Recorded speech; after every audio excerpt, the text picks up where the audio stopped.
los trabajadores de la salud, que son, no nos olvidemos, por favor no nos olvidemos, han sido verdaderamente los héroes de la pandemia. Han sido esa gente a la cual los argentinos nos autoconvocábamos a aplaudir a las 7 de la tarde de todos los días porque dejaron no solamente esfuerzo, sino vidas y por decenas, básicamente para que pudiéramos superar semejante trance como fue la pandemia de coronavirus. Hoy, de nuevo, a la palestra para tratar de cobrar sueldos dignos. ¿Cómo estás? A modo de saludarte, Julián. ¿Qué tal, Álvaro? Y qué tal también a la mesa y qué tal a la audiencia. Sí, como primera medida, ¿no es cierto?, el saludo, el habitual saludo que nos hace de algún modo respetarnos entre nosotros, cosa que se ve que le falta a este gobierno, y puntualmente una característica fundamental, como primer análisis, el incumplimiento de la palabra. Pero el incumplimiento de la palabra no de un cualquiera, el incumplimiento de la palabra por parte del gobernador de la provincia, Juan Mansur, médico, el incumplimiento de la palabra por parte del actual ministro de Salud, de la cabeza de todo un sector de salud que ha dado muestras acabadas de lo que es capaz de brindar.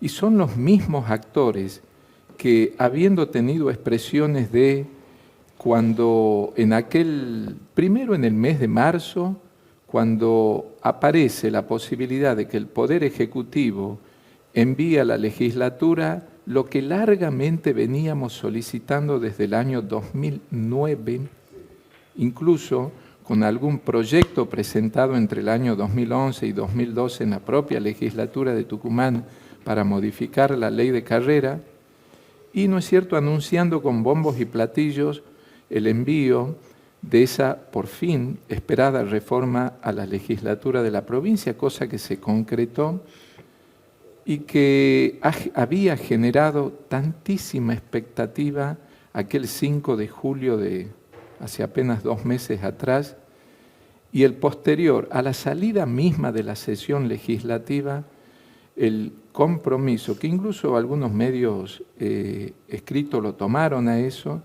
del propio ministro de Salud, de decir: doy gracias por haber encontrado eco en el Poder Ejecutivo que determinó impulsáramos esta ley que se va a poner en vigencia en forma inmediata. Es el mismo actor el que hoy dice: no hay dinero para pagar. Pero ¿cómo?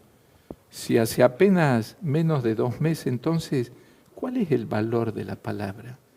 O sea, nuevamente un puñal salvajemente clavado por la espalda a cada trabajador, tirando por tierra aquellas expectativas de tan solo tener un salario digno.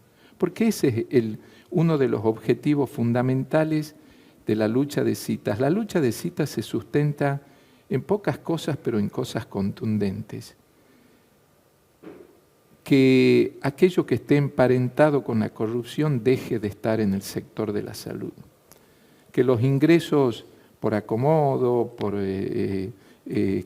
conocimiento de esta recomendación, y se valore el mérito.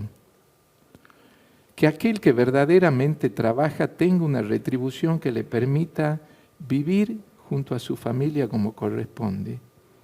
Y que en definitiva el sistema de salud pueda tener actores capacitados que brinden a la población una salud de calidad. Por eso es que la ley de carrera sanitaria, reformulada o reformada parcialmente en estos aspectos, no solo contempla la actualización de los coeficientes de nivel salarial, sino que contempla también el pago por los títulos o especializaciones de quienes han decidido seguir progresando en su vida, en capacidades, en conocimientos, y no quedárselo solo para ellos, sino brindárselo a la población. Al que por ahí no puede acceder a la medicina privada, o al que pudiendo acceder, lo mismo decide ir al hospital porque hay personal idóneo y capaz. Bueno, a ese personal, el gobernador de la provincia, vuelvo a repetir, y el ministro de Salud hoy le vuelven a decir que no. La modificación del coeficiente, decir que alcanza solo a una décima parte de lo que establece la ley debe ocurrir, implica, llevado en números, en el nivel que consideramos como el nivel testigo, solo una modificación del actual coeficiente encerra la explicación de qué es lo que aplauden. Son parte de un sistema que engaña, de un sistema que miente. Por eso es que Citas ayer no estuvo presente en ese circo. Y por eso es tan grande el malestar, es tan grande el enojo, es tan difícil de sobrellevar aquella situación cuando una colega cruza a uno en un pasillo del hospital o en la calle o del CAPS y dice: doctor, trabajo en este hospital, trabajo en este CAPS, a su vez a la tarde hago actividad y no me alcanza para vivir. Pero lo está diciendo el que trabaja, Álvaro. No el que dice, exijo que me den un subsidio, el que trabaja. ¿Cómo sigue ahora la cuestión, Julián? Sé que hay, no sé si, perdóname la ignorancia, si reunión, si asamblea, si qué es lo que sigue en Cita y hacia dónde va, digamos, la cuestión. Sí, nuestras medidas de protesta que se sucedieron por varios meses hasta julio fueron nuestras propias asambleas, que son las que conducen en definitiva el accionar de la comisión directiva, que en honor me toca presidir, y digo honor no por el cargo, digo honor por lo que uno a quienes representan, representa a los propios compañeros de trabajo.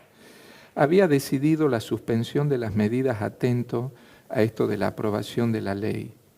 Las vamos a retomar. Es lo que ha decidido la Asamblea Interhospitalaria, llevada a cabo el día miércoles en la Plaza de los Decididos, al frente del Hospital de Niños. Y las medidas, ¿no es cierto?, que consisten, lamentablemente, en el paro por tiempo indefinido, más la atención restringida, más las atenciones solo de urgencia, va a volver a ser una realidad. No porque lo queremos, sino porque hay una autoridad gubernamental que no le interesa la salud de la provincia. Este es un gobierno solamente de eslogan. Lo cuido, te cuido. ¿A quién cuidas? Al diputado nacional, quien usaba un vehículo y ahora no lo tiene, ¿a él lo cuida? ¿O a la electa intendenta que ocupaba hasta hace pocos días una oficina propia en la Casa de Gobierno siendo funcionaria nacional? ¿Y a la población quién cuida de verdad? Ahora, cuando nuestros enfermeros, con un sueldo que apenas va a alcanzar los 240.000 pesos, cada vez más lejos de una canasta básica, y qué decir, ¿no es cierto?, de una canasta de consumos mínimos, le exigimos cumplimiento, le exigimos eficacia, la que contiene, la que acompaña al paciente, para ella no hay derecho a un sueldo digno. Entonces, nuestras voces no se van a callar. Vamos a repetir una y mil veces: Citas ha cumplido suspendiendo las medidas. El gobierno ha incumplido y por eso las medidas van a volver a ser una realidad. Pero no solo ha incumplido en esto de la ley de carrera sanitaria, en el tema coeficientes y también en esto que estoy diciendo, una falta de respuesta absoluta a implementar el pago por los títulos, porque ahí para nada se cumple la ley, sino que también hace oídos sordos al pago, a cumplimentar el pago del adicional por zona para quienes viajan al interior de la provincia a trabajar. El gobierno se jacta diciendo que el interior es la beneficiada. En salud no, porque cuando no hay traumatólogos en el interior, cuando no hay oftalmólogos, cuando los pediatras no se los puede encontrar o se los encuentra a cuentagotas porque no quieren ir al interior a trabajar. Entonces surge esta propuesta que desde nuestro espacio hemos llevado de implementar el pago de un adicional que se llama zona para en algo morigerar el gasto que implica trasladarse. Solamente del 100% de ese monto que debe cobrar el personal que, no siendo médico, pero que hace la tarea asistencial, como es el bioquímico, el odontólogo, que los chicos del interior no tienen derecho a una salud bucal como corresponde, o no tienen derecho a ser contenido por la psicóloga ante el incontenible crecimiento de afecciones en la esfera emocional y mental que hay. Bueno, esa gente o esos compañeros de trabajo, del 100% que deben cobrar de ese adicional, solo perciben el 20% hoy en día. Ingrato comienzo de septiembre, Julián. Vamos a seguir conversando en los próximos días para ver cuáles son las decisiones que toma Cita y cómo sigue el desarrollo de esta cuestión. ¿Cómo no? Siempre estamos dispuestos al diálogo. La ministra de Gobierno lo sabe. La ministra de Gobierno ha vuelto a cometer el mismo error que en el mes de marzo. Ha excluido a Citas en la instancia final de la negociación. Decidieron excluir. Entonces, el error no es solo un error humano, es un error que afecta a la población y en una cosa tan sensible como es la salud. Muchas gracias por tu tiempo para los primeros y para nuestra audiencia, Julián. Y muchas gracias a ustedes por darnos esta posibilidad de explicitar la situación.